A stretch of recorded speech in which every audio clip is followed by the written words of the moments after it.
वज़ीर आज़म नरेंद्र मोदी और उनकी वज़रा काउंसिल में शामिल किए जाने वाले अराकीन को इतवार के रोज़ हलफ दिलाने के लिए स्टेज तैयार हो गया है।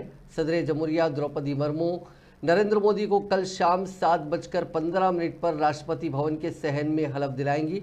मुसलसिल तीसरी बार वज़ीर आज़म के ओहदे का हलफ लेकर मुल्क के पहले वज़ीर आज़म जवाहरलाल नेहरू के रिकॉर्ड को दोहराने वाले मोदी की इस बार की तकरीब हलफबरदारी 2024 की पहली दो तकरीब हलफबरदारी की तरह ही तारीखी और शानदार होने जा रही है। तकरीब में कई हमसाया ममालिक के सरबराहान हुकूमत व रियासत और मुल्क के मुख्तलिफ खित्तों से मदो मुमताज़ शख्सियात के साथ कुल 8000 अफराद की शिरकत मुतवक्को है।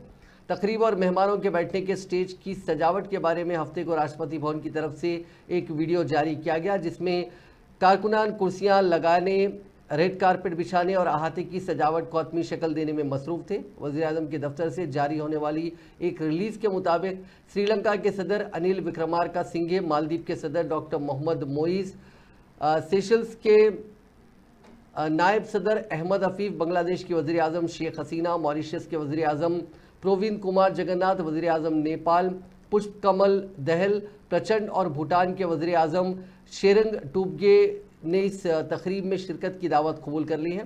शेख हसीना हफ्ते की दोपहर यहाँ पहुँच चुकी हैं। हवाई अड्डे पर वजारत खारजा के हुक्काम ने उनका इस्तकबाल किया। रिलीज़ के मुताबिक हलफबरदारी की तकरीब के बाद ये रहनुमा शाम को राष्ट्रपति भवन में सदर मुर्मू की तरफ से मुनक़िदा इशाइया में भी शिरकत करेंगे। हुकूमत का कहना है कि मोदी की मुसलसिल तीसरी मियाद के लिए उनकी हलफबरदारी की तकरीब में शिरकत के लिए रहनुमाओं का दौरा हिंदुस्तान की जानिब से पड़ोसी पहले पॉलिसी और सागर अप्रोच को दी जाने वाली आला तरजीह के मुताबिक है।